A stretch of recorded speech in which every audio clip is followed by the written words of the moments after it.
দর্শক আমন্ত্রণ আজকে চট্টগ্রামে, শুরুতেই শিরোনাম। দায়িত্বে ফিরে এই ছাত্র জনতার ভালোবাসায় সিক্ত চট্টগ্রামের ট্রাফিক পুলিশ। সীমিত পরিসরে থানার কার্যক্রম শুরু, বাহিনীর জন্য নেওয়া হয়েছে বিভিন্ন পরিকল্পনা। কোনো সদস্যগণ মানসিকভাবে বেশি দুর্বল রয়েছেন বা তার মানসিক অবস্থা উন্নতির জন্য আরও অন্য কোনো ব্যবস্থা নেওয়ার প্রয়োজন হয়, সেক্ষেত্রে আমরা কোনো বিশেষজ্ঞের পরামর্শ আমরা প্রয়োজনে নেব। শিক্ষা প্রতিষ্ঠান খোলা থাকলেও তেমন উপস্থিতি নেই শিক্ষার্থীদের, ব্যাহত হচ্ছে শ্রেণী কার্যক্রম। দ্রুতই পরিস্থিতি স্বাভাবিকের আশা শিক্ষকদের। আমরা স্কুলে আসতে পারিনি, মনটা খুবই খারাপ ছিল। স্কুলে আসতে পারিনি, পিছিয়ে পড়েছে অনেকটাই। স্টুডেন্টরা তাদের কারিকুলামের কোনো অংশ যাতে বাদ না পড়ে, সেটাই আমরা তাদেরকে দেওয়ার চেষ্টা করব ইনশাআল্লাহ।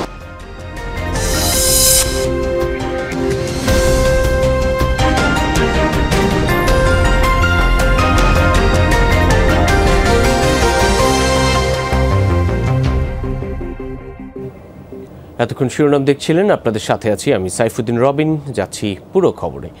চট্টগ্রামে দায়িত্বে ফিরেই ছাত্র জনতার ভালোবাসায় সিক্ত হয়েছেন ট্রাফিক পুলিশের সদস্যরা। সপ্তাহখানেক পর নগরীর 5 স্থানে দায়িত্ব পালন করেছেন তারা। সীমিত পরিসরে সেবা কার্যক্রমও শুরু করেছে থানাগুলো। তবে পতেঙ্গা থানার জন্য নতুন ভবন না পাওয়ায় শুরু হয়নি কার্যক্রম। দ্রুত পুরোদমে পুলিশ বাহিনীকে কার্যক্রমে যুক্ত করতে নানা পরিকল্পনা নেওয়া হয়েছে বলে দাবি করেন পুলিশ কর্মকর্তারা। নগরীর আগ্রাবাদ এলাকার চিত্র এটি। সপ্তাহখানেক পর কাজে যোগ দেয়ায় ফুল দিয়ে ট্রাফিক সদস্যদের বরণ করে নেয় ছাত্র জনতা। আগ্রাবাদের মতো নগরীর নিমতলা, বিশ্ব রোড, ওয়াসা মোড় সহ আরও কয়েকটি সড়কে ট্রাফিক নিয়ন্ত্রণে দেখা যায় ট্রাফিক সদস্যদের। কাজে যোগ দিয়েই সাধারণ মানুষের প্রতি কৃতজ্ঞতা জানান পুলিশ সদস্যরা। যানজট বা শৃঙ্খলা ফেরানোর যে ব্যাপার ছিল, সেটা আসাতে তারা অনেক আবেগ আপ্লুত হয়ে আমাদেরকে খুব ভালোভাবে অ্যাপ্রিসিয়েট করছে, যে কারণে আমার নিজের কাছে খুব ভালো লাগছে এবং মনে হচ্ছে যে না, আমি পুলিশের চাকরি করে এতদিন পরে মানুষ এই ফিলিংসটা পেয়েছে, আমার সার্থকতাটা এখানেই আসছে। সবাই ভালোবাসা পাচ্ছি, অবশ্যই ভালো লাগছে। আমরা যে কয়েকদিন ছিলাম না, জনগণ আমাদের অভাব বুঝতে পারছে, এখন সবাই আমাদেরকে ওয়ার্মলি ওয়েলকাম করতেছে। ট্রাফিক পুলিশ সদস্যরা কাজে ফিরে আসায় খুশি সাধারণ মানুষ। তারা যাতে নির্ভয়ে দায়িত্ব পালন করতে পারেন তার দেখভালের আশ্বাস বৈষম্য বিরোধী ছাত্র আন্দোলনের শিক্ষার্থীদের। অবৈধ মালামাল এগুলো ওনারাই জব্দ করেন, সো এটা তো আমাদের কাজ না। তারা নামতেছে একটা সীমিত সংখ্যক, আমরা চাই তাদের একটা সহযোগিতা করার জন্য, আমরা চাই তাদের হেল্পিং হ্যান্ড হিসাবে তাদের সাথে থাকার জন্য। জামাত বলেন বা বিএনপি বলেন, যারাই বলেন, যে কোনো দল যদি এটা করে তাহলে আমরা আছি ওদের সাথে। সিএমপির 16টি থানার মধ্যে 15টি থানায় কিছু পুলিশ সদস্য সাদা পোশাকে ফিরেছেন, কিছু এখনো অনুপস্থিত। কয়েকটি থানায় সীমিতভাবে কিছু সেবা দেয়া হচ্ছে আগতদের। সবগুলো থানায় নিরাপত্তায় রয়েছে সেনাবাহিনী। অন্যদিকে সহিংসতায় পুরোপুরি ধ্বংস হয়ে যাওয়া পতেঙ্গা থানার জন্য খোঁজা হচ্ছে নতুন ভবন। আমাদের একটা মনোবল থাকে যে আমি ত্রিপল না দিলে আমার 5 মিনিটের মধ্যে আমার পুলিশ আসবে নিশ্চয়, কিন্তু এখন সেই মনোবলটা নাই আর কি। এখন তো আমাদের পুরোপুরি কার্যক্রম শুরু হয় না, তবে আজকে থেকে মনে হয় পুরোপুরি হবে। আসলে অনেকে যে বলছে যে পুলিশ ছাড়া চলবে, আসলে পুলিশ ছাড়া চলবে না। পুলিশ কিন্তু জনগণের সাথে সম্পৃক্ত। পুলিশ সদস্যদের মনোবল বৃদ্ধি ও তাদের মানসিক স্বাস্থ্যের উন্নয়নে নানা পরিকল্পনার কথা জানান পুলিশ কর্মকর্তারা। কোনো সদস্যগণ মানসিকভাবে বেশি দুর্বল রয়েছেন বা তার মানসিক অবস্থা উন্নতির জন্য আরও অন্য কোনো ব্যবস্থা নেওয়ার প্রয়োজন হয়, সেক্ষেত্রে আমরা কোনো বিশেষজ্ঞের পরামর্শ আমরা প্রয়োজনে নেব। কক্সবাজারে মহেশখালী থানার নিরাপত্তার দায়িত্বে থাকা নৌবাহিনী, পুলিশ এবং আনসার সদস্যদের ফুল দিয়ে শুভেচ্ছা জানিয়েছে স্থানীয় জনসাধারণ ও শিক্ষার্থীরা। শহীদুল সুমন, যমুনা নিউজ, চট্টগ্রাম। চট্টগ্রাম নগরীর টাইগার পাস মোড় থেকে যুক্ত হচ্ছেন সহকর্মী আলামিন শিকদার। যাচ্ছি তার কাছে। আলামিন, একটু জানাবেন পুলিশের কর্মসূচি কেমন চলছে? ট্রাফিক নিয়ন্ত্রণের কাজ, শিক্ষার্থীদের কাজ কিছুটা কমলো কিনা?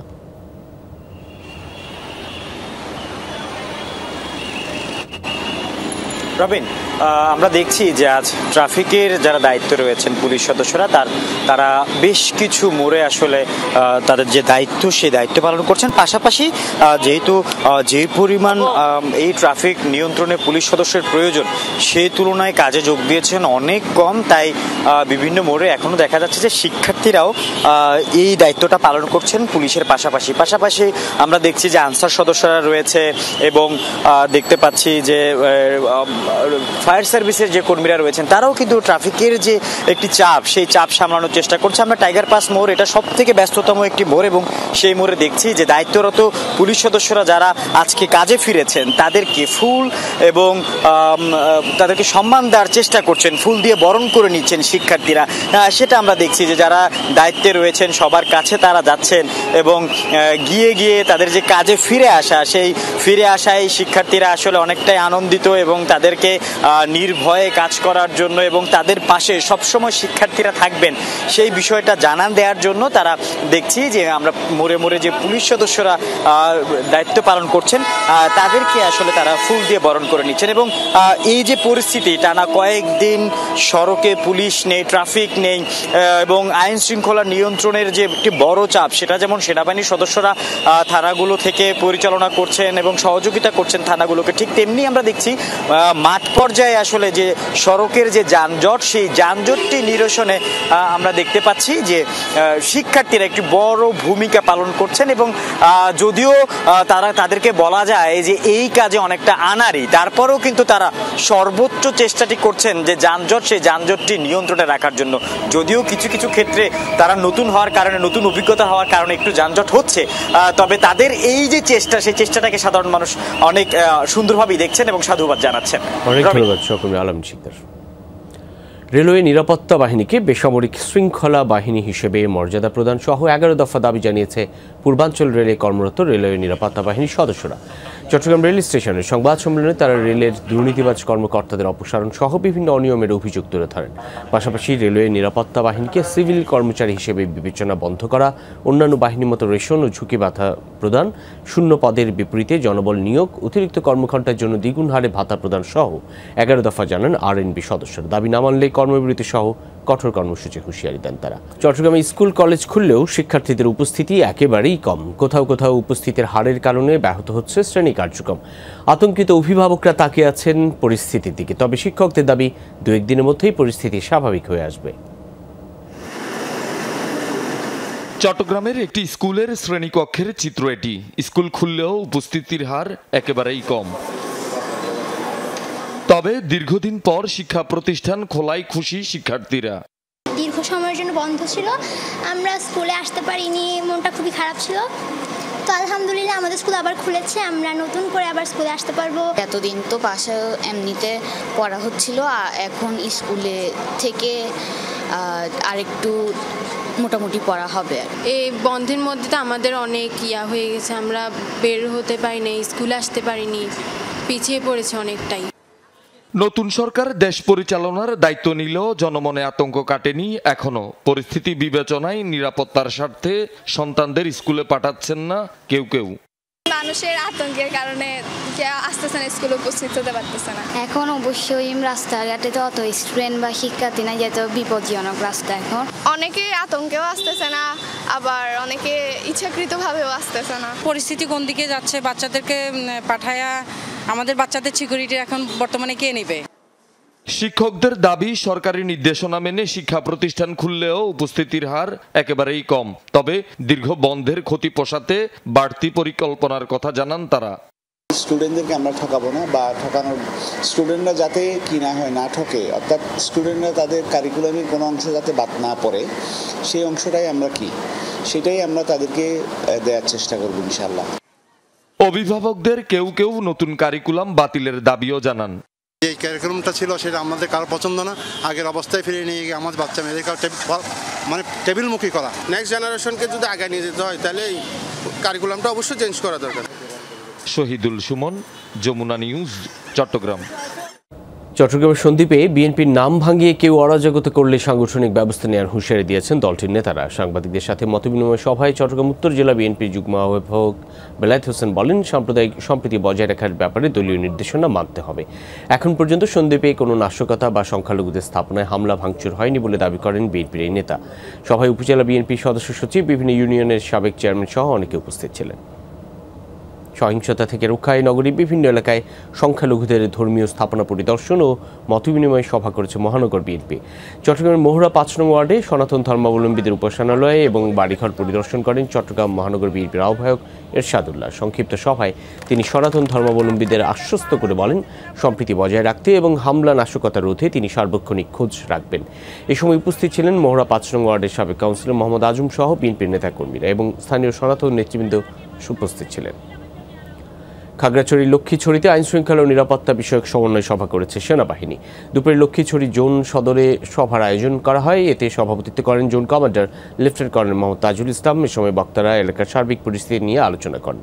সকলকে ক্ষোভ দুঃখ ভুলে মিলেমিশে থাকার আহ্বান জানান। নিরাপত্তা ও শান্তি সম্প্রীতি বজায় রাখার স্বার্থে সেনাবাহিনী সবসময় কাজ করবে বলে প্রতিশ্রুতি দেন কর্মকর্তারা। পরে জোন কমান্ডার লক্ষ্মীছড়ি থানা পরিদর্শন করেন, পুলিশ সদস্যদের কাজে যোগ দেওয়ার পরামর্শ দেন।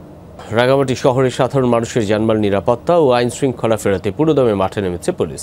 এর মধ্যে জেলার সবগুলো থানায় দাপ্তরিক কার্যক্রম শুরু করেছেন পুলিশ সদস্যরা। মাঠ পর্যায়ে পুলিশের কার্যক্রম জোর তৎপরতা চালানো হচ্ছে। এদিকে বৈষম্যবিরোধী ছাত্র আন্দোলন সময়ে রাঙামাটি জেলায় পুলিশের উপর কোনো হামলা হয়নি, সুরক্ষিত রয়েছে পুলিশের সকল স্থাপনা।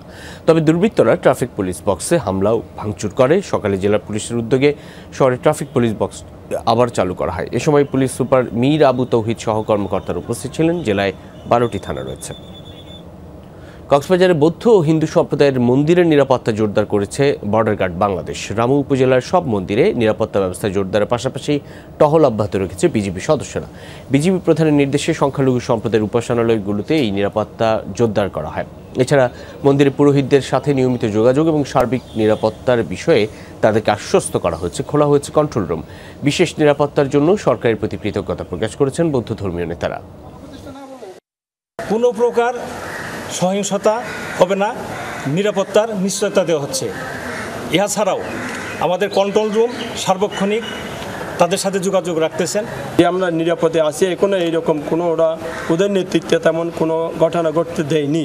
তাই আমরা চাই আগামী দিনও যাতে তাদের সহায়তা আমরা কামনা করছি। রাঙামাটিতে বিক্ষোভ মিছিল ও সমাবেশ করেছে সনাতন ধর্মাবলম্বীরা। দেশের বিভিন্ন স্থানে হিন্দু ধর্মের মানুষদের উপর হামলার প্রতিবাদে এই আয়োজন। সকালে জেলার হিন্দু জাগরণ মঞ্চের ব্যানারে রাঙামাটি পৌরসভা প্রাঙ্গণ থেকে বিক্ষোভ মিছিল শুরু হয়ে শহরের বিভিন্ন সড়ক প্রদক্ষিণ করে। পরে জেলা প্রশাসক কার্যালয়ের সামনে সড়কে অবস্থান নিয়ে সমাবেশ করেন তারা। সমাবেশে বক্তারা সংখ্যালঘুদের উপর হামলায় জড়িত সকলকে শাস্তির পাশাপাশি সংখ্যালঘু সুরক্ষা আইন প্রণয়ন সহ 8 দফা দাবি জানান। দাবি আদায় না হওয়া পর্যন্ত আন্দোলন চলমান রাখার ঘোষণা দেন তারা। নতুন বাংলাদেশ বিনির্মাণে তারুণ্যের আশা আকাঙ্ক্ষার কার্যকর প্রতিফলন চাই স্লোগানে খাগড়াছড়িতে আন্তর্জাতিক যুব দিবস উদযাপন করা হয়েছে। সকালে শহরের শাপলা চত্বরে সচেতন নাগরিক কমিটি সনাক মানববন্ধন কর্মসূচির আয়োজন করে। কর্মসূচিতে প্ল্যাকার্ড ব্যানার নিয়ে দাঁড়ান শিক্ষার্থীরা। সাংস্কৃতিক সামাজিক নেতৃবৃন্দ সহ বিভিন্ন শ্রেণী পেশার মানুষ এতে অংশ নেন। এ সময় বক্তারা যুবদের বিভিন্ন সম্ভাবনার কথা তুলে ধরেন। বলেন, তারুণ্যের শক্তিকে দমন নয়, বৈষম্য, দুর্নীতিমুক্ত, সাম্য ও অসাম্প্রদায়িক বাংলাদেশ গড়ার ক্ষেত্রে যুবরা দারুণ ভূমিকা রাখতে পারে। আদর্শ দেশ গড়তে সকলের প্রতি আহ্বান জানান বক্তারা। এই ছিল আজকে চট্টগ্রামে। এতক্ষণ সাথে থাকার জন্য ধন্যবাদ সকলকে।